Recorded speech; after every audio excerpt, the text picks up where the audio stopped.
Vern Kyle here. Today we are stabilizing some clay, and it's gonna be a good one, so I hope you stay till the end. So prior to stabilizing, we pre-graded this street, and if I remember right, we went 2 centimeters below grade to try to get the quantity of the clay proper. Then, of course, they did one of these roll tests or axle tests where they walk behind the grader and they look at the wheels and decide if the ground is flexing or not. And by doing that, they determine how much cement powder to use. In this clip, Kiernan is weighing his cement powder. You see, they apply this cement powder kilograms per square meter. So that piece of tarp that Kiernan is picking up right now is exactly 1 square meter.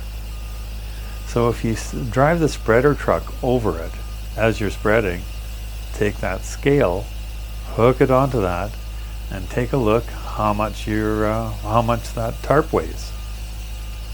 Then of course you subtract the weight of the tarp. Then after this, they give Kiernan a lie detector test, and if everything checks out okay, it's good to go. In this area, they called for 10 kilograms per square meter, so that's what he'll be looking for here. The machine that you see going by on the right-hand side of the video there is a new mixer that they're trying out.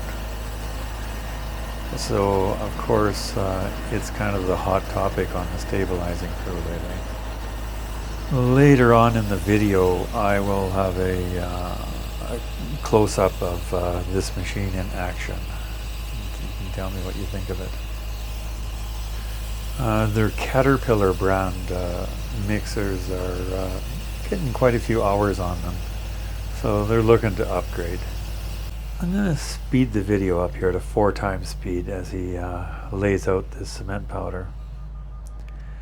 Now, I've mentioned this before, but a lot of people are surprised to find out that this cement powder is Portland normal, and it is the same powder that you'd find if you went to Home Depot, for an example, and bought a bag of cement powder. This is basically the exact same thing. Except they bring it to these jobs by the B-train load. Okay, here's this new beast, and Darren is at the controls.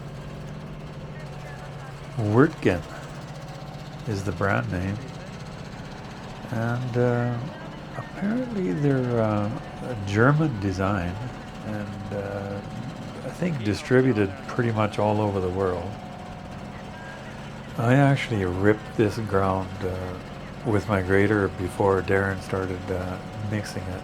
But when you rip it, you got to be careful that you don't pull your ripper shank through a manhole barrel or break a valve off with your ripper shank when you're doing it.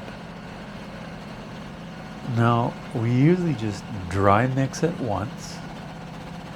Then I'll pull the sides with a gutter, make sure there's no cement powder sitting along the perimeter. So I'll just lightly pull that in with a grater, and then we'll use the skid steer or the grater to pull around manholes and valves and such, just to make sure that nothing gets missed when these mixers approach obstacles and tie-ins. Now here's James on the skid steer, and he's doing the very thing that I was talking about in the previous clip, where here's a manhole, and he's just pulling around it and making sure that there's no unmixed material around it, you see. The mixers can only get so close to these manholes and valves and stuff. If they use a spotter, you can usually get closer to them.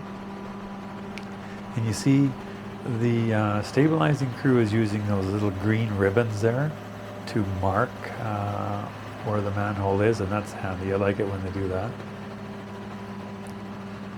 Now he's just cleaning the top of the manhole lid off. and casting the unmixed material out where the mixer can get to it, you see. Then they'll dry mix that material a second time. And sometimes these obstacles are so numerous, it's hard to remember where they're all at. And of course, we usually mark them on the side. You see red tops in behind James's bucket there right now. There's some red tops. They're marking those. They're marking a CB and a manhole. And if you forget where these things are, they'll soon wake you up when you hit them. I'll tell you that. Standard General welds a few little pieces of angle iron on the bottom of these plates, just so they stay on top of the manholes and CBs a little better for you. That way you can clean them off with a blade without them moving all the time. Now James has got that manhole lid off, and he's cleaning off the top of the barrel. And sometimes these manhole lids, they get bent up, they get tacoed, and so if they do get bent up, sometimes I'll flip them upside down with I'll take the grater blade and force weight onto them and straighten them out again. This one's getting a bit tacoed. She's seen a few job sites already, that one. Now here's Phil, and he's running one of these cat mixers, and it's set up to incorporate water into the pre-mixed soil, you see. The water truck driver keeps an eye on that green hose there in his mirror, and just tries to keep the proper distance away from the mixer as he drives along. Now, occasionally, maybe a couple times in a season, the water truck and the mixer will get out of sync, and they'll end up, putting too much tension on that green hose, and they may pull the end off it. It's no big deal. They just cut it and reclamp it on the end, and away they go again. This pre-mixed material is pretty dry, and at this rate, that water truck will be empty in about 15 minutes. Now it's time for me to get busy with the grater. Now in this clip, I'm going to use the grater to backfill around these two 6-inch valves. James used the skid steer to pull around these 6-inch valves, and he had to pull quite extensively here because, you see, there wasn't enough room for the mixer to get in behind them. And they've wet mixed it, and the material is all ready to put back in, and I'm going to put it back in with the grater, and I want to show you a technique that I use. If you're careful and if you're confident, you can backfill obstacles like this with a grater without harming them. I'm going to speed things up here where I can so I don't put you to sleep. I'm keeping track of where these valves are because, you see, they are marked on the edge of the road too, so I more or less know where they're at.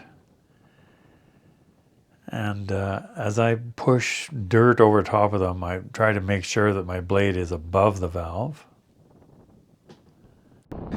Now, as I approach this first valve, I have my foot resting on my inching pedal, or the clutch, and I can feel it, and there it is. I felt it. And now I'll just pick the blade up a little bit and graze over top of it, and I'm going to go ahead and I'm going to drag some material backwards from the other direction. That way I don't have to go turn around. As I back up, I'm careful that I straddle that valve with my wheel, make sure I don't run over it with my wheel. And I just continue to drag some stabilized material backwards here, just to create some material. And you see, I've already placed the other side of the street, and the packer is already packing on it. And careful to keep my blade high enough as I pass over top of that valve. Now on this pass, I'm going to slow the camera back down, and I'm going to show you that I'm going to find this first valve by feel. And I've got my foot on the clutch, and there it is. I found it. I could feel it when I touched it, you see? And you got to be really careful when you're doing this, but you can feel them. Now the second one here, I haven't touched it yet, but the first one, the first valve there, I've already touched it, and I know where it is. I touched it, and then I picked my blade up and grazed over top of it. Now it's important to use your back blade when you're doing this, because you can clean them off that way. There, I felt it. I touched the first valve, and I touched the second valve with my back blade. And by using the back blade, my blade just kind of bounced over them.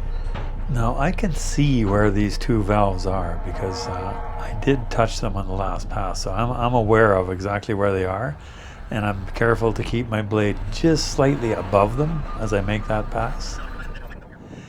And now what I'm doing is wheel packing. I'm just cruising back and forth and just wheel packing this in. And both of those valves right now are just slightly covered. They're completely covered in stabilized material. And I'm just making sure that I'm packing this material in here a little bit. Now I'm going to slow the camera down again, and I want to show you how I find these valves. I use my back blade. There's one. And I'm coming up on the other one, and I can feel it too, I think, but I'm going to find it too. You can see that one is just in front of my front wheels there. It's already exposed. And now I'll just go in and make sure I find the second one with my back blade. And when you use your back blade to find these obstacles like that, it's fairly safe, because you see your blade won't hook it. Your back blade will kind of bounce over it, and that way you can feel it better. And here comes the second one. There it is. There's the second one. Now I know exactly where both of them are again, and I can literally see them now. And now Rob and Petro are going to put the plates back on top of those two valves. And you see, once the plates are back on, you can pack right over those things with the pad foot packer, because there's enough foundation underneath those plates now that it'll protect the valve from being pushed down. Here, I'll just push that plate out a little bit, and that should be good. Now I'm just taking the packer tracks off this stabilized so that Rob and Petro can measure it again. And I usually do it with a fairly straight blade so that my blade doesn't start to chatter, so that it doesn't start to follow the packer tracks. Now in front of my blade there's a CB and a manhole, and I'm deliberately dragging this material backwards because I don't want to cover those plates. Whenever there's plates exposed, make sure you leave them exposed. That way you can see them. You can always see where they're at. It's a good practice just to not cover them up, leave them exposed. We work on the outside perimeter first, and then take the material that we trim off the outside perimeter and bring it into the center and build up the center grade. We first place it 3 centimeters above grade, so 3 centimeters high. Then we just pack it twice. Then I knock the packer tracks off. We measure it again. And if we're good for 3 high, then we go for final pack. Then once we final pack it, we trim it down and go for grading dots. Rob starts to put grading dots on it so he can use them for putting his boning rods on. There, Rob just gave me a dot for 3 high. We'll check this. He'll check this next station. By the way, this section of the road is a 2.5% crossfall, but behind my grader is a crown, so there is a transition in it. Now we're working on this area where it's a 3% crown. We've already got boning dots on one side, and we're going to go for boning dots on the other side. Tamara and Petro have numbers on the ground for me here, and I'm going to go ahead and cut out these numbers. As I'm cutting along the edge here, there is some boning dots, and I'm taking care to go around them to preserve those dots. And I'm cutting out the numbers and trying to hold on about 3%. And of course we're going at 4 times speed here. I'm going to slow it down in a minute. We get the outside perimeter of the road on grade first, and then we focus on the center of the road. Now as I start backblading here, I'm aware that Tamara and Petro are working behind me. And I turn my head around and I make eye contact with them so that they know that I know that they're working there and we're all on the same page. And that way they feel safe with me working around them. As I pass these numbers, I'm checking them out. There's a grade, there's a cut of 1. So as I'm backblading here, I'm adding to the crown because I know the crown is a little bit low.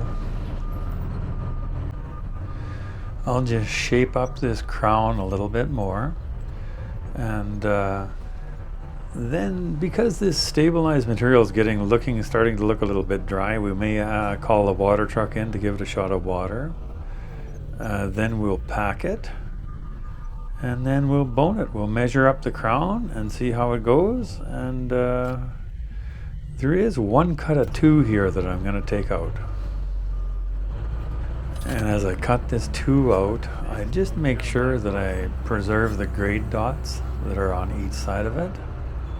And those are the dots that we're going to place the boning rods on in a few minutes here. So we're going to need them in the not so distant future. The end of this road is a temporary piece, and they designed it similar to highway spec, so there's no quarter crown. It's just a crown right down the center, and it ties into a county road that's behind me, and the county road's also got a crown in it. It seems like the longer I do this, the more I use my back blade. I actually probably use the back blade maybe even 1/3 of the time. Because, like I say, one reason I do it is because it saves you from turning around a lot. And a lot of these streets, turning around can be a real pain. You actually kind of have to find a place to turn around. So if you get good at your back blade, it can save you a lot of time. But of course, you do have to be careful when you're doing it. Well, we measured up the crown on this road, and it turned out real good, actually. Very close. And so now Petro is on the drum, and he's going to drum it a little bit, and it should be good.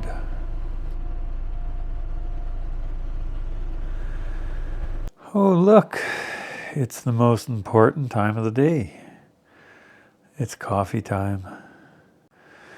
I hope you enjoyed this video. Thank you for subscribing. Thank you for giving me the thumbs up. And we will see you next time.